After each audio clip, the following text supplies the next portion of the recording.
What is good, guys, and welcome back here to Team COG. And today, guys, we're going to be going over the new Kashtira monsters. I don't really know how to pronounce the full name of it, but the Kashtira. And I know these came out, I believe, 2 days ago or yesterday. Excuse me. I was at work and I saw them and I was like literally sitting there hypothetically going through combos and stuff. So this was actually one of the only Visa Starfrost decks that kind of interest me. I've been kind of holding out to get the Visa Starfrost so I can like play like the Synchro like archetype that's going to come out, because if you guys have noticed, they're following a line. We have Links, Fusions, these guys are XYZs, and then we're gonna probably have a Synchros coming up as well. Now, I wanted to read these cards, and I've already read them over, but I want to tell you guys like my firsthand what I think of these cards and everything. So without further ado, let's just go ahead and hop into it. So right here we have Kashtri-la Riseheart. So first off, awesome name.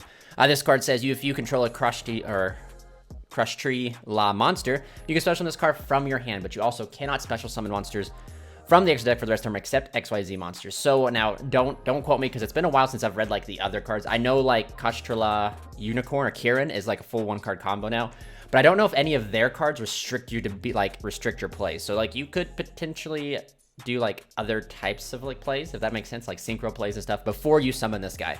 But I don't know if that's going to be the way you want to do it.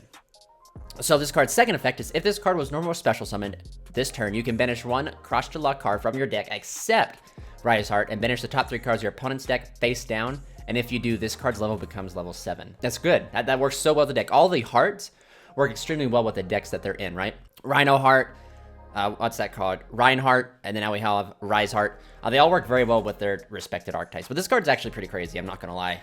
Just being able to be a foolish, like I said, like a banish, like a gold sarcophagus, like on summon, becomes level 7. This was my one concern when I saw this card. I didn't like read the effect. I just saw the artwork. I was like, it's level 4.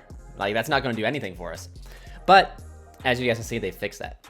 Now scrolling on down here, we have Scareclaw. So we have like the conjoining of the archetypes. During the main phase quick effect, you can special summon this card from your hand, and if you do, banish one Scareclaw or Cross-Tree monster card, or excuse me, card from your hand or graveyard. So that's really good in the sense of what the spell and traps do for this deck, which we'll get into later. But see, like the other Cross-Tree monsters require you to control no monsters. They're Cyber Dragons, right? Like you have to control no monsters, special summon them. So this gives us a monster that we can just special summon to make a rank 7 without having, like the playthrough or like the having to play weird, right? So also, if this card can attack while face up into Vince position, and if it does, apply the defense for damage calculation. 2600 booty being applied. That's really good, but that's also, go back to Scareclaws and stuff. So the effects of your opponent's monsters that battle Crushers or Scareclaw monsters are negated until the end of the turn. So you pretty much get a preemptive what's it called, like battle phase. You get to shut, if you go battle phase and they're like, all right, everything is shut off until the end of their turn. So you get like a whole main phase 2 to be able to do stuff. This card's actually really crazy. I like the artwork as well. Level 7 Earth Psychic. That's actually pretty cool. Earth Psychic. Then we have Tearlaments Kshatri-la. This card says during the main phase quick effect, special on this card from your hand, and if you do, banish one monster Kshatri-la or Tearlaments card from your hand or graveyard. So same effect as the first one, quick effect too.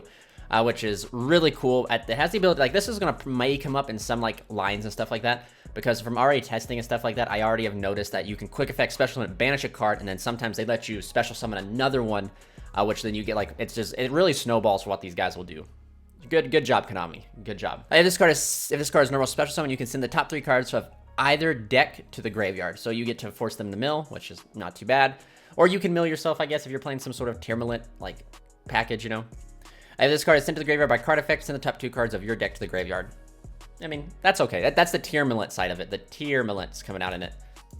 But still, what does it do? It's a level 7 quick effect special summon. That's all that matters. Then we have Kashtira Riseheart. So this card is probably my favorite artwork in the entire. You better believe that once we start getting a play mess going, this guy's going to be on a mat. You guys better believe it. But anyway, this card says requires 3 level 7 monsters, or once per turn during the turn A of Kashtira Shangri-La was activated. You can also XYZ summon Kashtira Riseheart using a Kashtira monster you control. So we get like a Ding Gear Suit-like effect that as long as Shangri-La activates its effect, you can smack this guy on top of any Kashtira monster, which is really cool. Cards that are sent to the graveyard are banished instead. Once per chain, each time a card is banished, attach one banished card to this card as material. It doesn't mean that, like, it says banish, so like that works like Omega. It can interact with face down banish too, which is really cool. So it says once per chain, each time a card is banished, attach a card. So once per chain, not once per turn, once per chain, you get to just attach a card. And then the second effect is once per turn, quick effect. You can detach 3 material from this card, then target 1 card in the field and banish it face down. So you're doing a lot of banishing on your opponent's turn, in the sense of banishing the top cards of their deck, banishing the top cards of like other people. You know, you're just doing a lot of it. So this card's automatically once per chain going to be able to activate.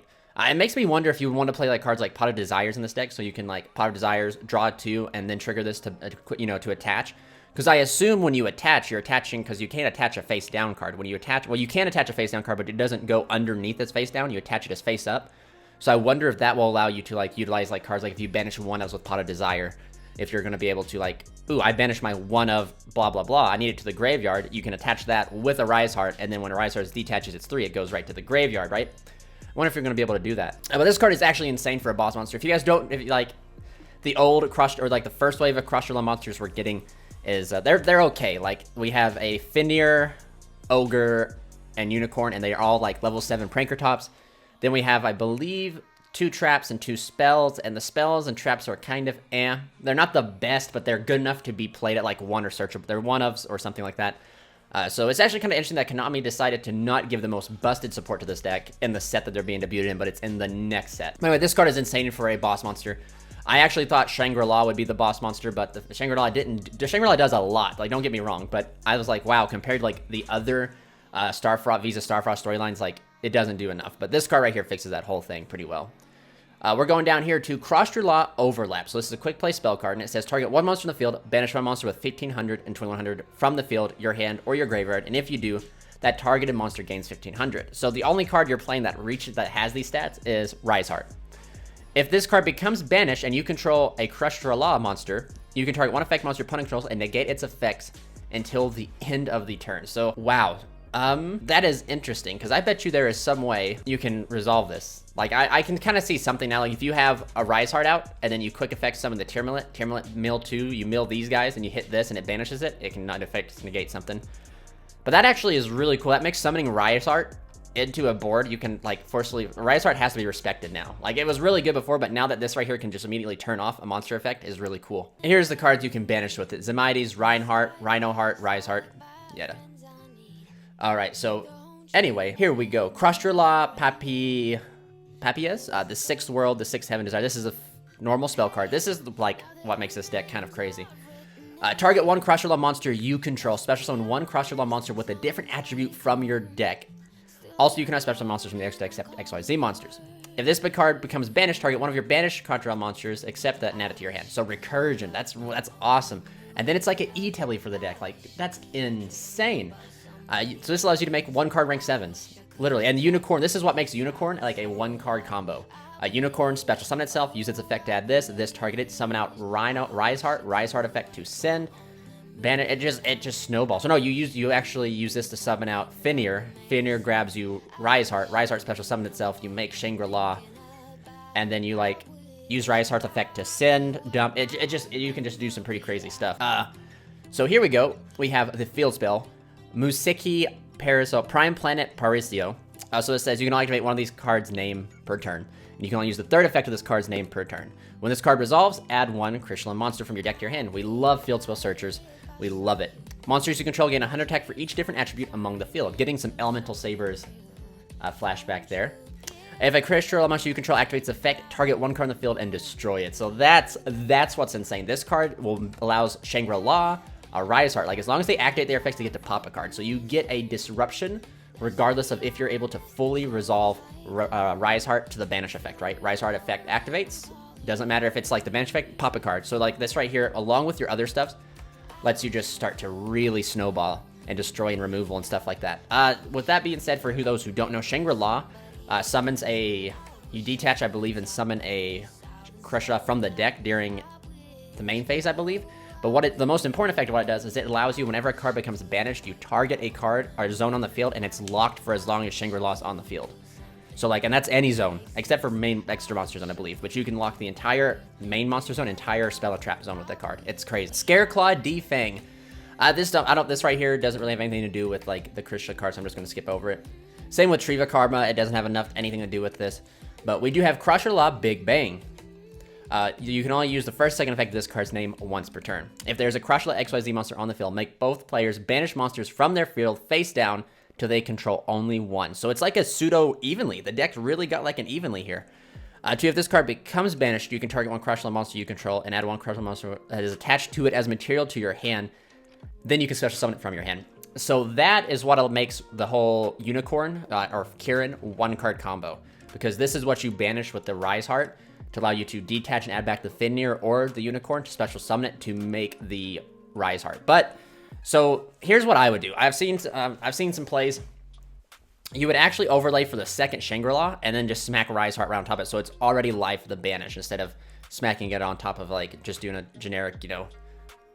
But we'll do that. I actually have a combo video that I'm going to show you guys, done by another content creator, so you guys will get to see that here shortly. So anyway, what do you guys think of the Kashtira cards? I actually think they're crazy. I am very well happy. Like, I was going to pick up this stuff when it came out, but I was just kind of like, great, you know, like it's just going to be something to tinker with. But after seeing this new support, like I truly believe like I might have actually picked a tier 1 competitive deck by accident.